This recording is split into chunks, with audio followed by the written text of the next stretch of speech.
Good evening, good evening, good evening, my circle. How's everybody doing? How is everybody doing on Saturday, September 25th? It is a 3-day. On 3 days, we are engaged in self-expression, creative self-expression. We are on stage. We are associated with the third chakra, which is the solar chakra, associated with the color yellow, with the color gold. It is a color that's associated with the chakra that's associated with self-esteem, self-awareness, and really boundaries and knowing who you are and focusing on that. Today we're going to talk about sabotage, self-sabotage, and we're going to go into a couple of other things. I won't be before you very long. I'll hit it real quick and then we'll get out of here. Hope everybody's having a great Saturday. You've had a chance to do some fun things. You've had a chance to relax. Some of you are getting ready to go out on the town, have a nice evening. Some of you are just relaxing maybe by the water the way I am. But I want to talk to you about self-esteem. Not self-esteem, but self-sabotage. So many of you have been in situations where things did not go the way that you wanted it to, and you're wondering why. Over and over again, you try something and it doesn't work. And one of the reasons might be because of self-sabotage. And this is one of those really heavy issues that I've kind of avoided for a while. To be honest with you, it's one of those challenges that I'm working through myself. So self-sabotage, before we talk about self-sabotage, let's define sabotage. Sabotage is when someone is trying to do something to thwart your plans, to stop you from doing something that you want to do. The technical definition has to do with maybe someone who goes into a building, a framework where there's military equipment, and they go in there and they remove something that's necessary for that system to work, or they go and they cut the wires on an airplane or something like that. That is called sabotage, when you're really dismantling something or causing it not to be able to work the way it's supposed to. And so oftentimes the self-sabotage that we engage in is unconscious. We are not even aware that we're engaging in self-sabotage. So just like the definition entails, you are going deep inside your subconscious and you're dealing with things that are beneath how your system works in the unconscious realm, and you are causing things to go awry deep on the subconscious level.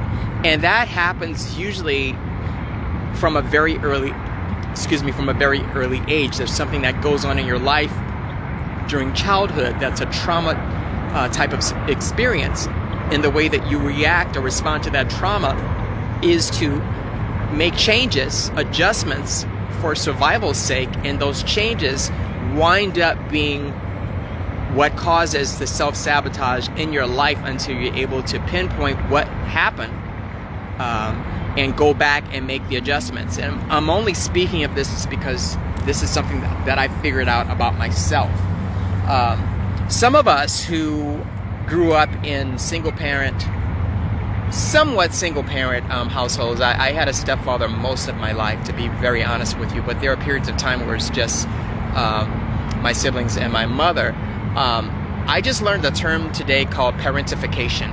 And parentification is when a parent assigns parent-like duties to a child, and then that child takes on those oversized duties that they certainly developmentally don't have the capability to perform in a way that is appropriate, in a way that is appropriate for an adult. And so I was assigned to a role like that. So I was parentified. And as a result of that, there's certain things that I had to do to be able to take care of my brother and sister, to be able to take care of the house and things like that. At a very, very early age, there are adjustments that were made that were developmentally inappropriate, that to this day I am still working on reversing. And a lot of that had to do with, for instance, exacting justice, exacting discipline, making sure that people did what they were supposed to do, and if they didn't, making sure that there were some consequences. And so when you are a kid and you have the reins and you have to make sure that people obey, you have to make sure that people mind you, and you're just a kid, there are lots of things that you have to do that successfully, right? And so if you don't heal from that, as an adult, you continue to use those primary type of ways of dealing with people to get them to mind you and to get them to get things done. And I've learned that has been the source of some self-sabotage in my life. I didn't realize it until really recently, based on some meditation and maybe a vision that I had, that I am someone who sees himself as like the arbiter of justice. Like if I see someone doing something they have no business, even as an adult, I will get in the middle of it and I will handle it. It's none of my business, but I have a way of, if I see someone bullying someone, I will jump in and I will do something. None of my business, but that's just who I've been from such an early age. I'm just now learning how to get myself out of those situations, because I'm drawn to situations where there's injustice. I'm drawn to situations where people are not getting what they deserve in terms of consequences for bad behavior, consequences for bad things that they do. And so I put myself in that situation as the grim reaper or the exactor of justice, and that is not my place. That is a place of source. That is a place of karma, and I am not karma. But as a result of being that type of person, the self-sabotage is that whatever you consistently do to others, it means that you are probably going to do that to yourself first, unconsciously. And so I've been the recipient of some very significant, difficult events in my life. And only recently have I realized that I brought those things on myself through self-sabotage. Because there are things that unconsciously I felt that I did not get punished for. And so I punished myself. It sounds funny, but it's not. But that's something recently that I figured out about myself, and maybe that's something that you need to figure out about yourself too. The other thing I want to talk about has to do with those of us who get to the point through meditation, and through spending time alone, getting to know yourself, becoming more self-aware, you get to the point where you begin to transcend the polarities. You get to transcend above, right and wrong, transcend above the red and the blue. You begin to see both sides, all three sides of a story, of a situation, so that you don't find yourself caught in any arguments, any binary type of disagreements, because you now have the ability to see beyond those polarities and to see around corners. And that is happening to me, and I'm sure it's happening to some of you out there. But there's a caveat to that. In order to be able to maintain that position of, I won't call it neutrality, but it's the position of the observer, you have to remember who you are. You have to remember that you have a unique and specific frequency that is yours, and you've had it from the beginning of time. You are a very unique person in the universe, and your frequency, and let's call it song, you have a specific song that is yours. And when people are drawn to you, they're drawn to your song, they're drawn to your frequency, your vibration. And for the most part, that resonance is going to allow them to harmonize with you, and that's how you're going to be able to develop your soul tribe, your circle. But every once in a while, you're going to meet somebody who comes in who's going to be singing off key. They're not even trying to harmonize with you. It seems like they're just coming in to cause trouble. And what I have done in the past that is really not good, but I'm learning better now, is just because I know how to harmonize, just because I know how to sing in 3-part harmony, 4-part, 5-part, 6-part harmony, just because I know all the different parts, doesn't mean I should contort and bend myself to accommodate someone who is off key, someone who is dissonant, someone in the group who is not really moving in sync with the group, someone who is really off key, who's tone deaf, what I used to do is harmonize for them so they can still blend in. But what I've learned to do is to keep my part and not waste my time and my energy trying to accommodate people that are not even trying to blend into my group, my soul tribe. People who are trying to really hijack the vibration and make it theirs and take the group in a different place. And so it's going to be important for you to, number one, remember your song, remember your frequency, okay?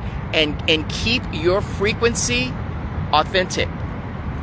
Stay to the point where you are really being who you are, and when someone is not resonating with you, do not fall into the trap of over accommodating and trying to harmonize with them anyway. You're doing yourself a disservice when you do that. You're doing your group, your soul tribe, a disservice when you try to harmonize with someone who is consistently dissonant, who is off key, not trying to blend in, and just wreaking havoc. Okay? I used to be the type of person that would go through all sorts of contortions to accommodate people so that they felt okay, they felt like they belong, when in fact this was the wrong place for them. And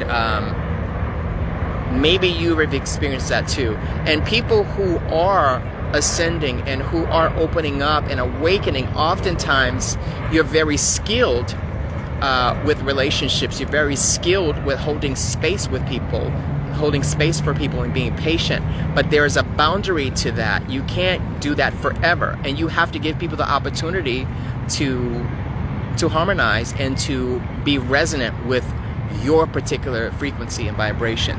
So don't lose your song. Don't lose your vibration just because others are not in sync. Give them the opportunity to do the work, to be in sync with you. You don't always have to be the person harmonizing. You don't always have to be the person, contorting and going out of his or her way to get along with other people. Don't lose your own authentic signature and vibration to help other people feel comfortable, because maybe they're supposed to be uncomfortable to the point where they have to move and go somewhere else. They have to step over somewhere else because this is obviously not the right spot, the right space, the right tribe, the right group for them. So don't be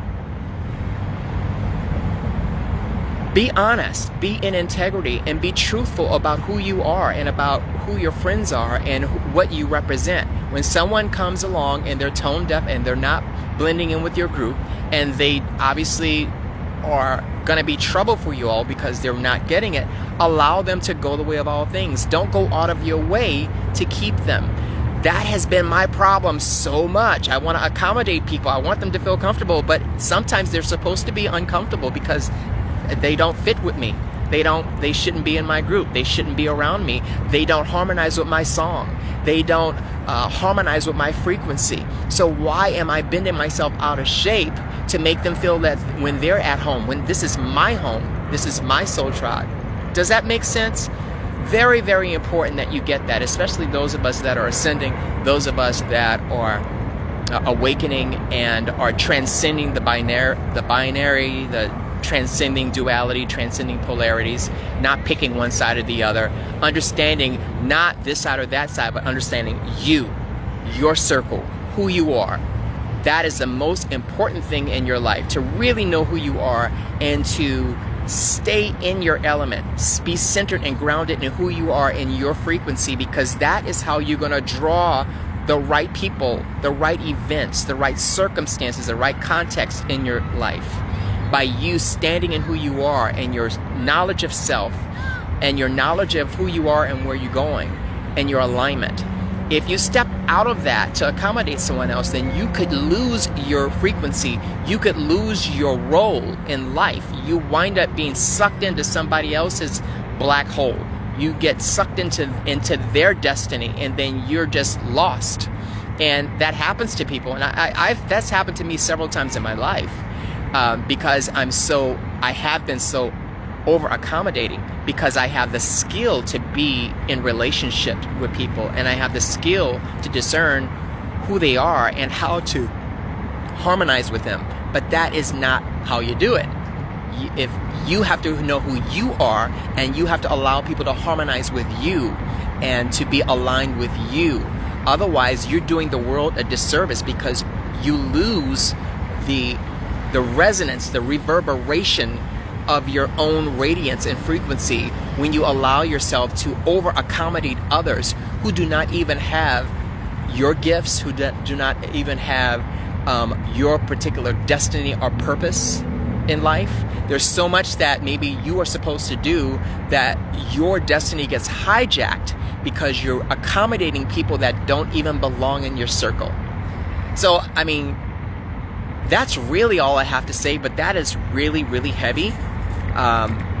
Making sure that you're not over harmonizing, that you're not overusing your strength in relationships, and that you're putting and prioritizing your own frequency first.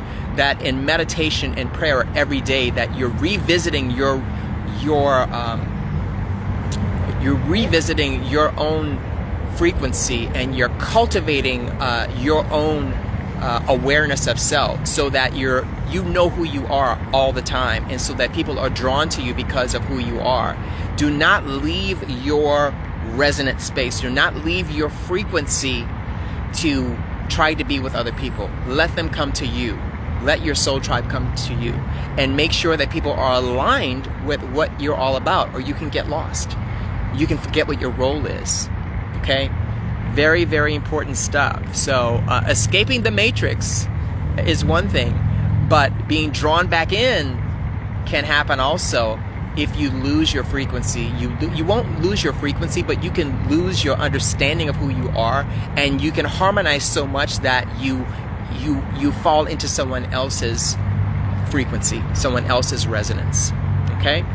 I think the last thing I want to say is that the vision that I had in my meditation today is that I was in nature, okay, and I was walking around just enjoying nature, one with nature. I was like a tree. I was like like the grass. I was like the birds. I was one in nature with everything. And then I came upon this part, like a parking lot, and there were all these people, and they all had this VR gear on, like virtual reality. They were playing virtual reality games, and they were just really, really oblivious to nature, oblivious to other things that were going on in the world.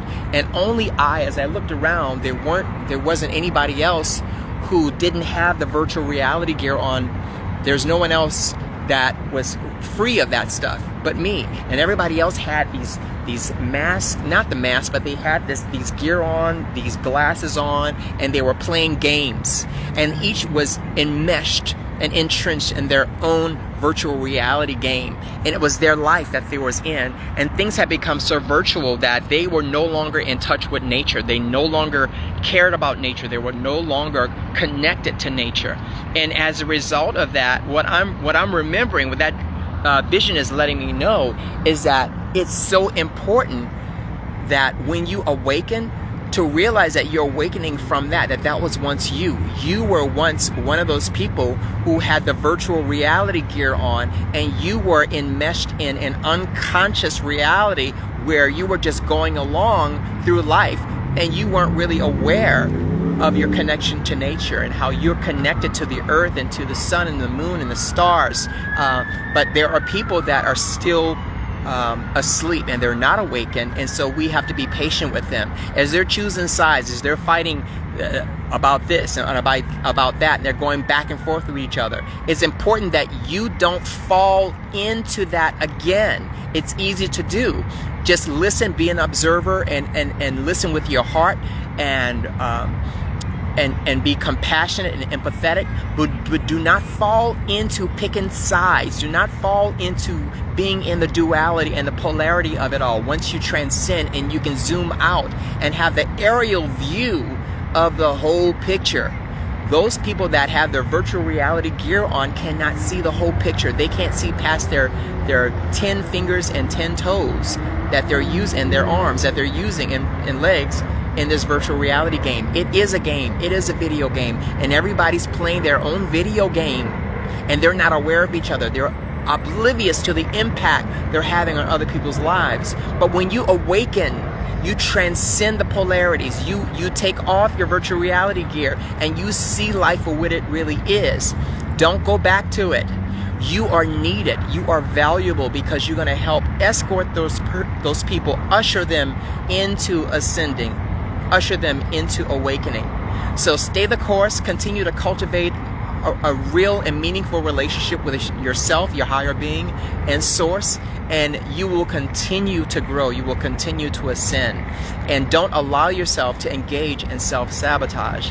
And it's very important for you to begin to do the healing that's necessary that will allow you to escape self-sabotage, escape the unconscious patterns that cause you to hurt yourself, to shoot yourself in the foot, and you don't even realize why, because you have the virtual reality gear on and you're oblivious.